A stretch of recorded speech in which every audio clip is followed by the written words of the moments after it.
은퇴를 하고 나서 가장 많이 듣는 부탁이 뭔지 아십니까? 바로 돈 좀 빌려달라는 말입니다. 친척이든 지인들이든 심지어 가까운 가족까지도 어렵다며 찾아옵니다. 한번 도와주면 괜찮겠지 싶지만 그 순간부터 노후 자산은 삐걱거리기 시작합니다. 오늘은 60대 이후 절대 빌려주면 안 되는 3가지와 그 이유에 대해 이야기를 나누겠습니다. 문제 공감. 많은 어르신들이 이런 고민을 합니다. 평생 일해서 모아둔 돈, 국민연금과 기초연금, 그리고 약간의 저축으로 살아가야 하는데 주변에서 손을 내밀면 차마 거절하기가 어렵습니다. 나보다 젊은 자식이나 친척이 힘들다는데 마음이 움직이지 않을 사람이 어디 있겠습니까? 하지만 노후에 한번 빌려준 돈은 돌아오지 않는 경우가 많습니다. 돌아오지 않을 뿐 아니라 관계마저 깨지고 결국 남는 건 후회뿐입니다. 실제 사례 하나를 보겠습니다. 정년 퇴직 후 퇴직금을 받아 겨우 안정감을 찾은 한 어르신은 가까운 친척의 부탁을 받고 몇천만 원을 빌려주었습니다. 친척은 꼭 갚겠다고 했지만 사업이 망하면서 결국 돌려받지 못했습니다. 그 결과 그 돈으로 하려던 노후주거 수리와 생활비 계획이 전부 어그러졌습니다. 사례 둘은 자녀에게 빌려준 경우입니다. 자녀가 집을 장만하거나 사업을 시작한다며 부모에게 손을 내밀었습니다. 부모는 내 자식인데 어찌 거절하나 싶어 선뜻 돈을 건넸습니다. 하지만 사업이 실패하면서 갚을 길이 막혔고 결국 부모 자산만 줄어들었습니다. 무엇보다 가족 간 신뢰가 무너지고 오히려 원망만 남았습니다. 사례 셋은 친구 사이 이야기입니다. 평생 친구라며 믿고 돈을 빌려줬지만 친구는 연락을 끊고 사라졌습니다. 결국 오랜 인연도 돈도 모두 잃었습니다. 오히려 외로움과 상처만 남아 정신 건강까지 무너졌습니다. 이 3가지 사례는 결코 남의 이야기가 아닙니다. 실제로 주변에서 흔히 일어나는 일입니다. 왜 이런 일이 반복될까요? 바로 60대 이후에는 다시 일해 돈을 벌 기회가 줄어들기 때문입니다. 현역 시절에는 혹시 돈을 잃어도 몇 년 동안 더 일해서 회복할 수 있었지만 은퇴 후에는 회복이 사실상 불가능합니다. 따라서 노후 자산은 절대 지켜야 하는 마지막 보루입니다.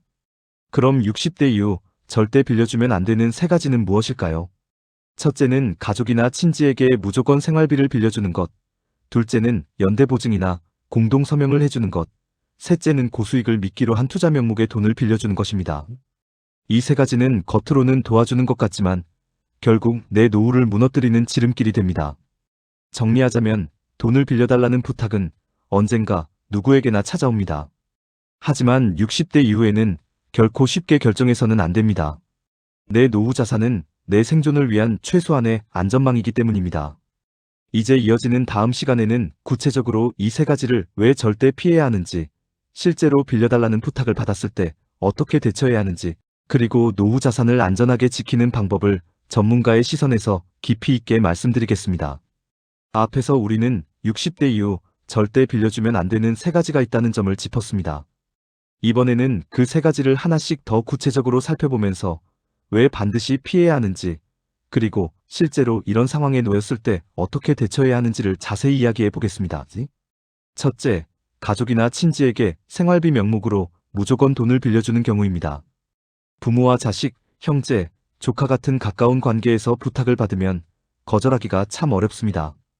나보다 어린 세대가 힘들다는데 모른 척하기가 마음 아프기 때문입니다. 하지만 현실은 냉정합니다. 내 생활비조차 빠듯한데 남을 도와주다 보면 결국 내 삶이 무너집니다. 예를 들어 자녀가 집을 사거나 사업을 시작한다며 돈을 빌려달라고 할 수 있습니다. 부모 입장에서는 도와주고 싶지만 만약 그 돈이 돌아오지 않는다면 결국 약값과 주거비가 부족해집니다.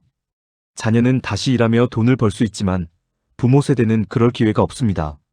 결국 도움을 준다고 시작했지만 관계가 무너지고 서로 원망만 남습니다. 그래서 가족이라도 무조건적인 현금 지원은 피해야 합니다.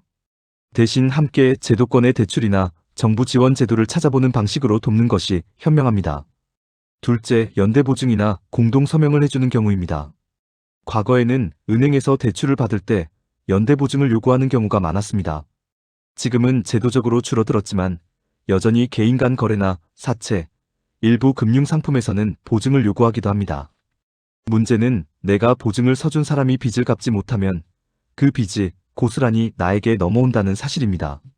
실제로 자녀나 지인 부탁에 연대보증을 섰다가 집을 잃고 평생 모은 재산을 모두 날린 어르신들이 많습니다. 은퇴 후에는 다시 회복할 길이 없습니다. 그래서 연대보증은 절대로 해서는 안 됩니다. 가까운 사람이라도 보증을 요구한다면 단호히 거절해야 하고, 내가 직접 돈을 빌려줄 수는 없지만 제도권 금융 상담을 같이 받아보자라고 대안을 제시하는 것이 필요합니다. 셋째, 고수익을 미끼로 한 사적 투자나 사채, 불분명한 권유에 돈을 빌려주는 경우입니다. 한 달만 맡기면 원금의 이익을 얹어 돌려주겠다거나 확실한 투자처라 위험이 없다라는 말은 거의 대부분 위험 신호입니다. 특히 나이가 들수록 사람을 믿는 정서 때문에 이런 말에 쉽게 속을 수 있습니다. 하지만 고수익은 높은 위험을 전제로 합니다. 실제로는 원금조차 돌려받지 못하는 경우가 많습니다. 법적 보호도 받기 어렵기 때문에 피해가 발생하면 속수무책으로 당할 수밖에 없습니다. 특히 사채나 지인 투자 권유는 노후 자산을 한순간에 무너뜨리는 지름길입니다. 따라서 조금이라도 의심스러운 제안이라면 즉시 거절하고 금융기관이나 정부의 공식 상품만 이용하는 습관을 들여야 합니다. 이제 실제로 빌려달라는 부탁을 받았을 때 어떻게 대응해야 하는지 정리해 보겠습니다. 첫째, 바로 대답하지 말고 시간을 벌어야 합니다. 내 상황을 정리해보고 연락하겠다라고 말하고 충동적으로 결정을 내리지 않는 것이 중요합니다. 둘째, 내 생활비와 비상금을 먼저 계산해 보아야 합니다. 이 돈을 빌려주면 내 삶이 위태롭지 않은지 확인해야 합니다.